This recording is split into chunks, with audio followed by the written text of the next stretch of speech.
Welcome back to AI.Code.Cast. You know we love a good coding challenge, right? And today we're looking at one that's all about words and making our code as sleek as possible. It's called Valid Palindrome 2.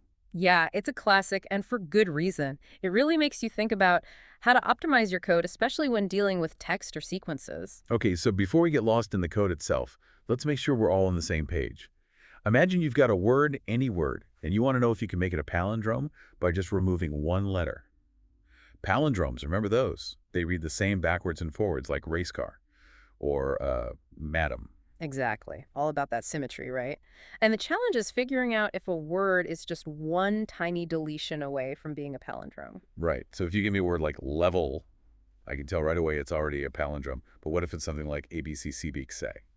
Right. Close, but not quite. And that's where it gets interesting. Your first thought might be to just try deleting each letter one by one and see if you get a palindrome. That's what we call the brute force approach. Okay. Yeah, I can see how that would work. You just go through the word, delete each letter, and see if the rest is a palindrome. Seems pretty simple. It is simple, yeah. But imagine dealing with a huge word, thousands of letters long. Trying every deletion would take forever. Your code would be running for ages. So brute force is a no-go. What's the smarter way to do it? I'm guessing it involves some tricks to avoid all those deletions. You're thinking in the right direction. The key to solving this quickly is something called the two-pointer method. Two pointers. Okay. I'm listening. What does that even mean here? Are we talking about actual arrows pointing at the word? Kinda. Imagine you've got two pointers, one at the start of the word and one at the very end. You compare the letters they're pointing at. If they match, you move both pointers inwards towards the middle of the word. Okay, I'm picturing it. So if the letters match, we get closer to the middle. What happens when they don't match? That's where the real fun starts. If the letters don't match, we've hit a bit of a problem. Remember, we're allowed to delete one letter to try and make a palindrome. So when we get a mismatch, we have a decision to make. We got to figure out if deleting the letter at the left pointer or R, the letter at the right pointer, would give us a palindrome. Got to explore both possibilities. So it's like we're saying, all right, this letter's messing things up. What happens if we just get rid of it and see what we get? Exactly. But here's the cool part. We don't actually delete the letter and start from scratch. We can use our two pointers to efficiently check the rest of the word. Let's say our mismatched letters are B and X. We check if the stuff after the B is a palindrome and also if the stuff before the X is a palindrome. Hold on, how do we check those parts without restarting the whole two-pointer process from the beginning? Ugh, great question. That's where this idea of recursion comes in. Think of it like this. Our main two-pointer loop is like this big container, right?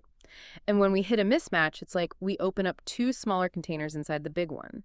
Each of those smaller containers is like a recursive call to our two-pointer function.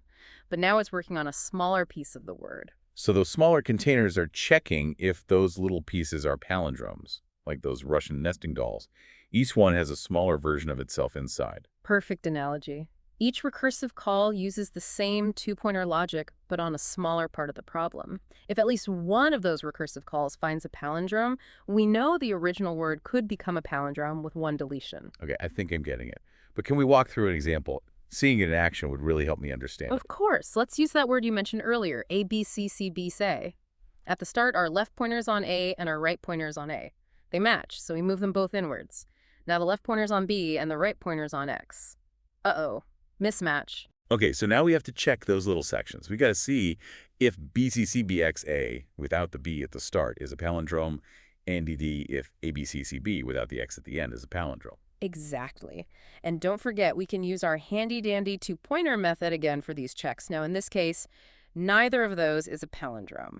So we can say that ABCCBT is not a valid palindrome with one deletion. Got it. So if at least one of those little parts had been a palindrome, we would know the original word was good to go. Exactly. Let's do another one. How about the word race car? Okay, race car, almost race car, but with that X stuck in the middle. So our pointers would move inwards, matching the R's and the A's, the C's, and then bam, mismatch on the E and the X. You got it. Now we make those recursive calls. We check if sex car is a palindrome and if racec is a palindrome. Wait, racec A is a palindrome, so that means... That means racec car I is a valid palindrome if we delete one letter. We found a palindrome by removing the X. See how efficient that was? We didn't have to try deleting every single letter. Wow, you're right. This two-pointer thing is pretty slick. We found a shortcut to skip a ton of work. But I do have a question. What about those recursive calls? Are we doing extra work there? That's a really good observation. You're thinking critically about how this all fits together, which is awesome. Now, it's true that we make recursive calls, but remember, we're only looking at a smaller and smaller part of the word each time. So even with the recursive calls, we're still saving time compared to brute force. Absolutely. Let me introduce you to a concept called time complexity. Don't worry, it's not as complicated as it sounds. Time complexity basically tells you how much longer it takes to run an algorithm as the input size increases. In our case, the input size is the length of the word. Okay, so a longer word means a bigger input size. Got it. Now, with brute force, where we tried deleting every single letter, that runtime would skyrocket as the word gets longer. We'd have to do n checks, where n is the length of the word. Wait, so we're making n deletions, A and D. It takes time to check each one. So the longer the word, the more checks we have to do and the slower it all gets. Exactly. Brute force has a time complexity of O and 2, which basically means the runtime grows quadratically with the length of the word. It's like a snowball effect. Okay, that sounds pretty inefficient. Mhm. But our fancy two-pointer method is supposed to be better, right? Way better. With the two-pointer approach, even with the recursive calls, the total time we spend looking at the word is still proportional to n. So even with those recursive calls, the runtime grows much slower than brute force. Exactly. The two-pointer method has a time complexity of O, meaning the runtime grows linearly with the word length. That's a huge improvement over the quadratic growth of brute force. So we've seen how much faster the two-pointer method is than just trying everything. But I'm wondering, does this two-pointer trick only work if we can delete one letter? What if we could delete TWO letters to make a palindrome? Would our clever solution fall apart? That's a fantastic question. It shows you're thinking about how these ideas can be used in different situations. And it's true, the algorithm we talked about is specifically for one deletion, but that core idea of using two pointers to efficiently compare from both ends is still really useful even if we have more deletions. So the two pointers aren't totally useless. What would we have to change to make it work for, like, TWO deletions? Well, think about what happens when we hit a mismatch with our pointers. With one deletion, we immediately check those substrings.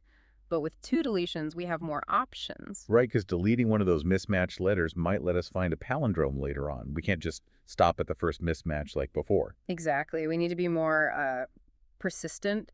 Instead of doing those recursive calls right away, we could keep track of how many mismatches we've seen as our pointers move inwards. Okay, I'm Yeah. with you. So our pointers are scanning the word, and we're counting how many times the letters don't match. What do we do with that mismatch count? That count tells us if we can still make a palindrome. Remember, we're at TWO deletions now, so if our pointers meet in the middle and our mismatch count is 2 or less, we've found a potential palindrome. Oh, I see. It's like we get two free passes to have mismatched letters. If we use up those free passes and we still haven't reached the middle with matching letters, then it's not possible. You got it. Of course, the algorithm would have to be more complicated to handle all that. We might need some extra storage to keep track of those potential deletions, or maybe make more recursive calls in a different way. I can see how having more deletions makes things a lot trickier. Suddenly our two pointers have a lot more to think about. And that's why the classic valid palindrome 2 problem sticks with one deletion. It's a great way to show how powerful the two-pointer technique is without making things too complex. This has been an awesome deep dive. We've covered a lot of ground, from understanding what palindromes are to really breaking down this elegant two-pointer method. And remember, the real takeaway is understanding the core concepts. It's like adding new tools to your coding toolkit. The more tools you have, the more interesting problems you can solve. So to all our listeners out there, keep those coding brains working. And the next time you're working with strings and need to compare them, remember the power of those two pointers. They just might be the key to a super efficient and elegant solution. That's all for AI.Code.Cast. Catch you next time.